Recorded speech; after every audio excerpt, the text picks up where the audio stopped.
Сәлеметсіздер ме? Бүгін біз болашақ чемпиондар шыңдалып жатқан бокс залында болып, спортшылардың жаттығу барысымен танысатын боламыз. Ал енді осы үйірменің жаттықтырушысы және жас қолғап шеберлерімен сұхбаттасып көрейік. Сәлеметсіз бе? Уақыт бөліп сұхбат беруге келіскеніңізге көп рахмет. Алдымен өзіңізді таныстырып өтсеңіз. Мен Омар Жасұлан, бокстан спорт шеберімін. Қазіргі сәтте бокстан бапкер болып жұмыс жасап жатырмын. Түсінікті. Жалпы бокс үйірмесі туралы қысқаша айтып берсеңіз. Бокс үйірмесі орысша қосып айтсам болады ма? Иә, болады. Бокс үйірмесі біріншіден тәртіптік, орысшасы дисциплина ғой. Бірінші дисциплина болса, танысты бокс деген ауыр үйірме, оны жасаған, оны дайындап атқан, жастарды да дайындап атқан бапкерлерге де оңай емес, келіп атқан жас жігіттерге де өте көп конкуренция. Бізде Қазақстаннан номер 1 бокс. Бізден Қазақстан чемпионы болса, уже чемпионат Азияда өлдім 3-ші орын, 2-ші орын алады да. Сол үшін біздің Қазақстанның өзінің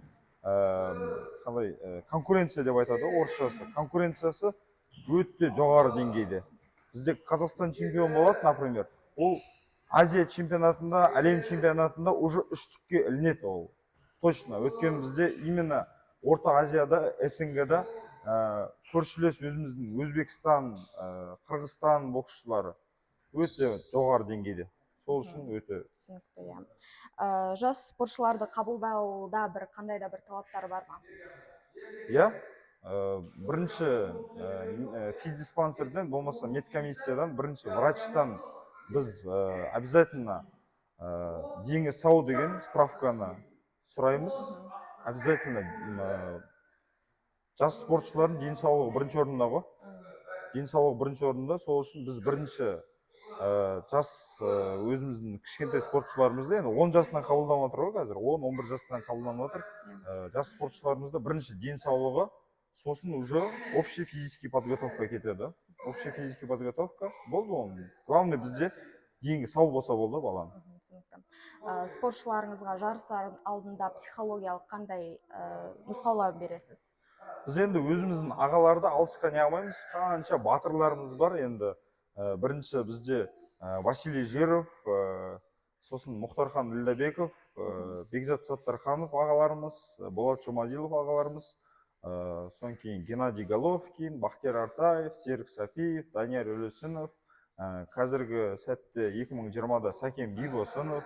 В общем, бізде Аллахқа шүкір, егеменімізді Қазақстан алғаннан бері біз өте жоғары деңгейде жетістігіміз бар.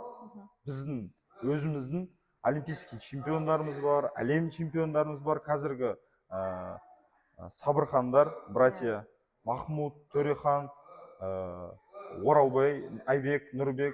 Бізде батырларымыз өте көп. Олардың барлығын біз пример ретінде қойып, солар сияқты болғыларың келе ма деп дайындаймыз жастарды. Жалпы қазіргі Қазақстан боксына берер бағаңыз қандай? Если 10-бальный шкала болатын болса, 10 береміз, потому что жоғары деңгейде. Қазіргі мен боксты бір 10 жыл бұрын қойып кеткен адам емеспін. Қазір ыңғайы келсе өзімде бокста жүрмін.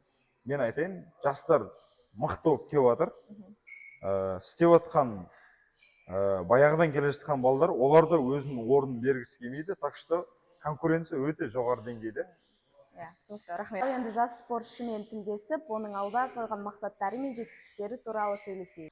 Сәлем, өзіңді таныстыра кетсең. Мен Сүлеймен Тілеуберді, спортшымын, боксқа 9 жыл қатыстым.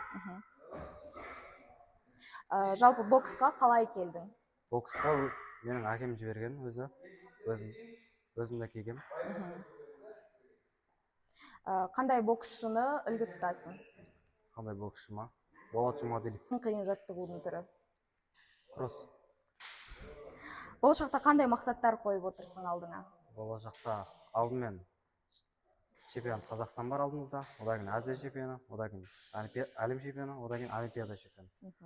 Боксты жаңадан бастаған балаларға айтар кеңесің? Еңбек ету керек қой. болу.